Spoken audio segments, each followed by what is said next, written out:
পার্বত্য ৩ জেলার সবাইকে শান্ত থাকার আহ্বান। ব্যবসায়ী ওয়াদুদ হত্যা, সাবেক ডিসি মশিউর ৭ দিনের রিমান্ডে।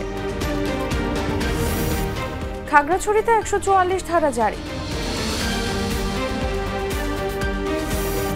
জয়পুরহাটে বিজিবির বাধার মুখে সীমান্তে বেড়া দিতে পারেনি বিএসএফ। প্রেসিডেন্ট পদে যোগ্য নন ট্রাম্প, ১১১ সাবেক রিপাবলিকান এমপির চিঠি।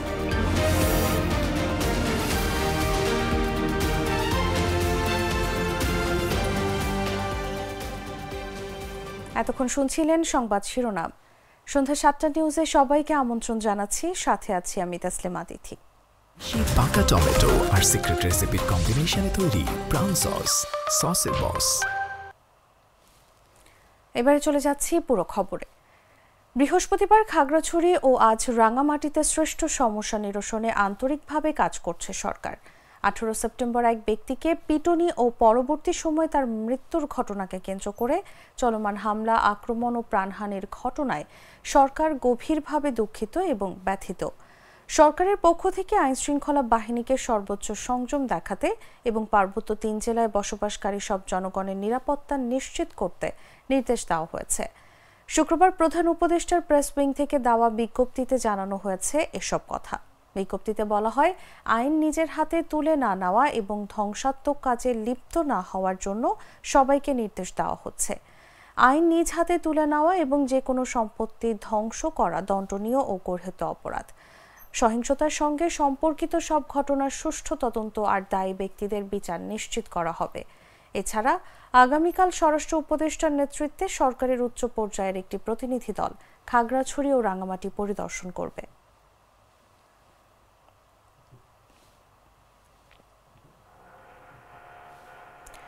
খাগড়াছড়িতে ১৪৪ ধারা জারি করেছে জেলা প্রশাসন। আজ শুক্রবার দুপুর ২টা থেকে রাত ৯টা পর্যন্ত শহর ও পৌর শহরে এটি জারি থাকবে। দুপুরে বিষয়টি নিশ্চিত করেন জেলা প্রশাসক মোহাম্মদ শহীদুজ্জামান। তিনি বলেন, যে কোনো ধরনের সহিংসতা রোধে এই সিদ্ধান্ত নিয়েছে প্রশাসন। খাগড়াছড়ি সদর উপজেলা নির্বাহী কর্মকর্তা সুজন চন্দ্র রায় বলেন, উদ্ভূত পরিস্থিতি মোকাবেলায় ও আইন শৃঙ্খলা পরিস্থিতি স্বাভাবিক রাখতে এই নিষেধাজ্ঞা আরোপ করা হয়। এর আগে বুধবার সকালে গণপিটুনিতে মামুন নামের এক যুবক নিহত হওয়ার প্রতিবাদে বৃহস্পতিবার বিকেলের বিক্ষোভ মিছিল বের করে দীঘিনালা ডিগ্রি কলেজের শিক্ষার্থীরা। মিছিল নিয়ে বের হলে সংঘর্ষের সূত্রপাত হয়। পরে দুই পক্ষের মধ্যে সংঘর্ষ ছড়িয়ে পড়ে। এক পর্যায়ে লার্মা স্কয়ারে আগুন দেয় দুর্বৃত্তরা। এতে পুড়ে যায় অন্তত ৬০টি দোকানপাট ও বসতঘর।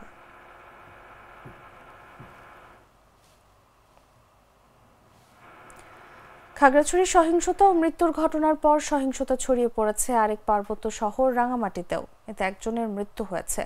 পরিস্থিতি নিয়ন্ত্রণে ১৪৪ ধারা জারি করেছে জেলা প্রশাসন। শুক্রবার সকালে শহরের জিমনেশিয়াম চত্বর থেকে কয়েক হাজার পাহাড়ি একটি মিছিল নিয়ে বনরূপায় গেলে সেখানে ইটপাটকেল নিক্ষেপ করা হয়েছে বলে অভিযোগ করে বাঙালিদের বেশ কিছু দোকানপাট ও বনরূপায় কয়েকটি ধর্মীয় স্থাপনায় ভাঙচুর করা হয়।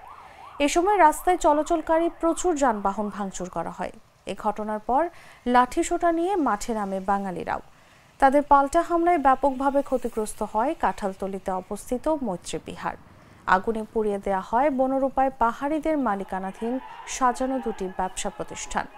পরিস্থিতি নিয়ন্ত্রণে মাঠে নেমেছে পুলিশ, বিজিবি ও সেনা সদস্যরা।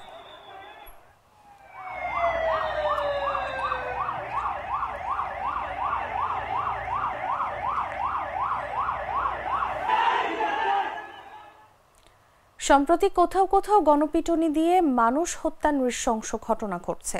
এ ধরনের মব জাস্টিস কোনোভাবেই কাম্য নয় বলে জানিয়েছে পুলিশ সদর দপ্তর। কেউ আইন নিজের হাতে তুলে নিলে তার বিরুদ্ধে কঠোর আইনানুগ ব্যবস্থা গ্রহণে বাংলাদেশ পুলিশ বদ্ধপরিকর। শুক্রবার পুলিশ সদর দপ্তরের এআইজি এনামুল হক সাগর এসব তথ্য জানান।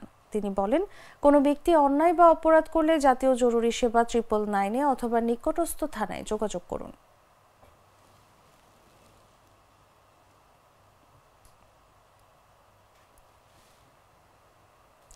গ্রেফতার সাবেক পরিকল্পনা মন্ত্রী এবং সুনামগঞ্জ ৩ আসনের সংসদ সদস্য এম এ মান্নানকে কারাগারে পাঠিয়েছেন আদালত। আজ শুক্রবার সকালে তাকে সুনামগঞ্জের জুডিশিয়াল ম্যাজিস্ট্রেট আদালতে হাজির করা হলে আদালতের বিচারক ফারহান সাদিক শুনানি শেষে কারাগারে পাঠানোর আদেশ দেন। বিষয়টি নিশ্চিত করেন বাদীপক্ষের আইনজীবী অ্যাডভোকেট মাসুক আলম।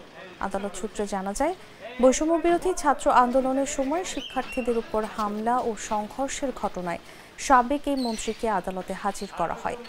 আগে বৃহস্পতিবার রাতে সুনামগঞ্জের শান্তিগঞ্জের হিজল খরচ বাড়ি থেকে যৌথ বাহিনী সাবেক এই মন্ত্রীকে গ্রেফতার করে।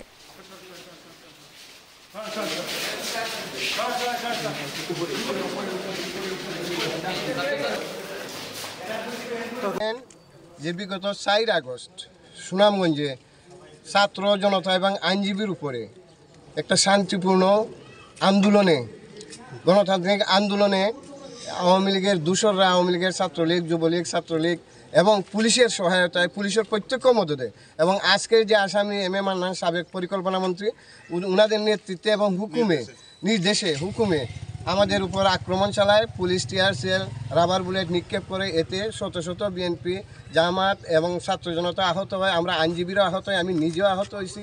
আহত হওয়ার পরে আমরা দ্রুত বিচারে 99 জন আসামি করে এম এ মান্নান সাহেব সহ দ্রুত বিচার আদালত ট্রাইব্যুনালে একটা মামলা করি। ওইটা এফআইআরের জন্য যায় এবং পেনাল কোর্টে ওইটার সাথে সংশ্লিষ্ট আছে। আজকে ওই মামলায় মান্নান সাহেবকে গ্রেপ্তার করা হয়েছে। গ্রেপ্তারের পরে কোর্টে যখন প্রডিউস করা হয় তখন 2 জন আইনজীবী তাদের এই জামিনের প্রার্থনা করছেন এবং তার স্বাস্থ্যর দিক বিবেচনা করে তাকে হসপিটালাইজ করে। বৈষম্য বিরোধী ছাত্র আন্দোলন চলাকালে রাজধানী নিউ মার্কেট থানা এলাকায় ব্যবসায়ী আব্দুল ওয়াদুদকে গুলি করে হত্যার অভিযোগে করা মামলায় ঢাকা মহানগর গোয়েন্দা পুলিশের লালবাগ বিভাগের সাবেক উপপুলিশ কমিশনার মশিউর রহমানের 7 দিনের রিমান্ড মঞ্জুর করেছেন আদালত।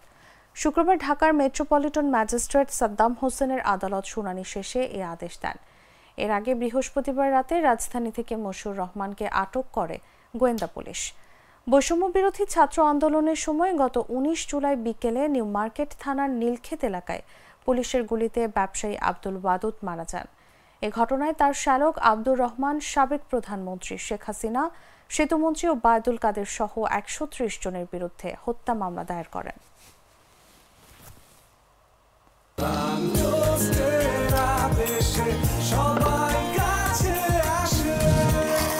প্রিমিয়াম ময়দা থেকে তৈরি, প্রোটিন, আয়রন ও ফাইবার সমৃদ্ধ প্রাণ টোস্ট। প্রাণ টোস্টের আবেশে সবাই কাছে আসে। প্রাণ, দ্য টেস্ট অফ লাইফ। আমরা পাওয়ার জেনারেশন, দুরন্ত গতি, ঝুমুকে অ্যাকশন, অ্যাকশন, অ্যাকশন। কাজে কিংবা খেলায় আমাদের সবার অদম্য শক্তি, এগিয়ে যাওয়ার হাতে হাতে আছে যে পাওয়ার, ঝুমুকে অ্যাকশন। বিএনপির নেতাকর্মীদের উদ্দেশ্যে দলটির জাতীয় স্থায়ী কমিটির সদস্য সেলিনা রহমান বলেছেন, দীর্ঘদিন কষ্ট করেছেন, আরও কিছুদিন কষ্ট করতে হবে, আরও আন্দোলন চালিয়ে যেতে হবে। আমরা কারো উপর অন্যায় অত্যাচার করব না। শুক্রবার সকালে ঢাকা রিপোর্টার্স ইউনিটিতে অন্তর্বর্তী সরকারের কাছে জনগণের প্রত্যাশা শীর্ষক আলোচনা সভায় তিনি কথা বলেন। সভার আয়োজন করে জাতীয় গণতান্ত্রিক আন্দোলন।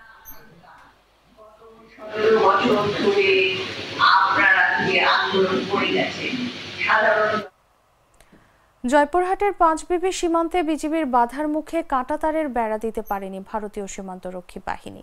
বৃহস্পতিবার উপজেলার ধরঞ্জি ইউনিয়নের উচনা ঘোনাপাড়া এলাকায় এই ঘটনা ঘটে।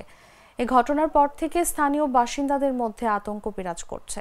তবে বিজিবি বলছে, আতঙ্কিত হওয়ার মতো কোনো ঘটনা ঘটেনি, পরিস্থিতি এখন শান্ত রয়েছে। স্থানীয়রা জানান, বৃহস্পতিবার সন্ধ্যা 6:30টার দিকে সীমান্তের 281 নম্বর মেইন পিলারের সংলগ্ন ভারতের অভ্যন্তরে কাঁটাতারের বেড়া ফেলতে শুরু করে বিএসএফ সদস্যরা।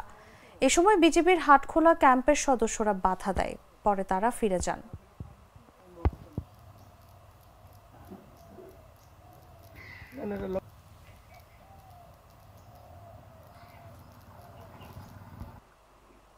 সারা দেশে যে মামলা হয়েছে এর অনেকগুলোই গ্রহণযোগ্য নয় বলে মন্তব্য করেছেন তথ্য ও সম্প্রচার উপদেষ্টা নাহিদ ইসলাম। শুক্রবার দুপুরে লক্ষ্মীপুরে বন্যা দুর্গত এলাকা পরিদর্শনকালে এই মন্তব্য করেন তিনি বন্যায় দুর্গতদের মাঝে খাদ্য সহায়তা বিতরণ করেন। উপদেষ্টা নাহিদ ইসলাম বলেন, সারা দেশে যে মামলাগুলো রয়েছে এর মধ্যে অনেকগুলোই গ্রহণযোগ্য নয়।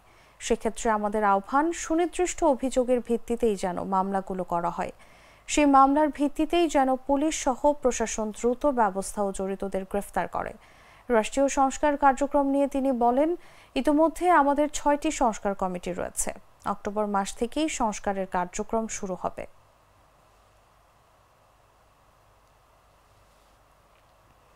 বান্দরবানের দুর্গম সীমান্তবর্তী দোপানীছড়ায় সন্ত্রাসী আস্তানার সন্ধান পেয়েছে বর্ডার গার্ড বাংলাদেশ। সেই আস্তানা থেকে অস্ত্র, গোলাবারুদ, ড্রোন ও সিগন্যাল জ্যামার সহ অত্যাধুনিক প্রযুক্তির বিভিন্ন সরঞ্জাম উদ্ধার করা হয়েছে। আজ শুক্রবার বিজিবি সদর দপ্তরের জনসংযোগ কর্মকর্তা মোহাম্মদ শরীফুল ইসলাম এই তথ্য জানান।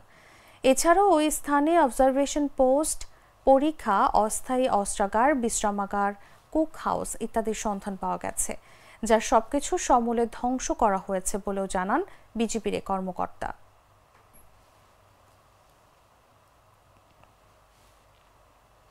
জানাবো আন্তর্জাতিক সংবাদ।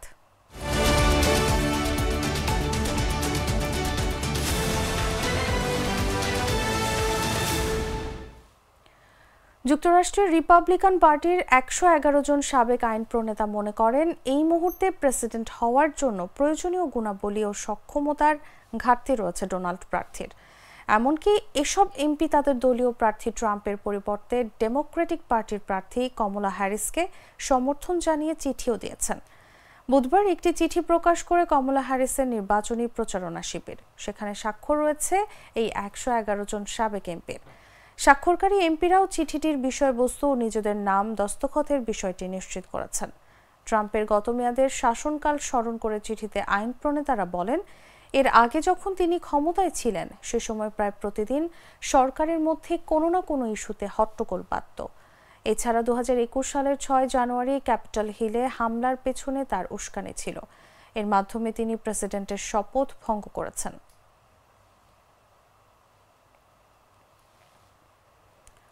লেবাননের সশস্ত্র গোষ্ঠী হিজবুল্লাহর যোদ্ধাদের লক্ষ্য করে বিমান হামলা চালিয়েছে ইসরায়েলের সামরিক বাহিনী।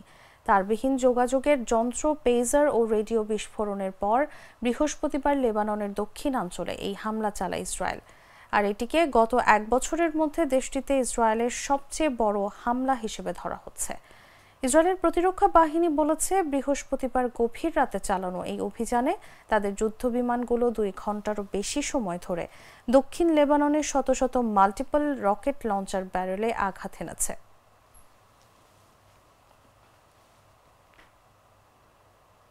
দর্শক, এই ছিল এখনকার মতো। ধন্যবাদ এতক্ষণ সাথে থাকার জন্য।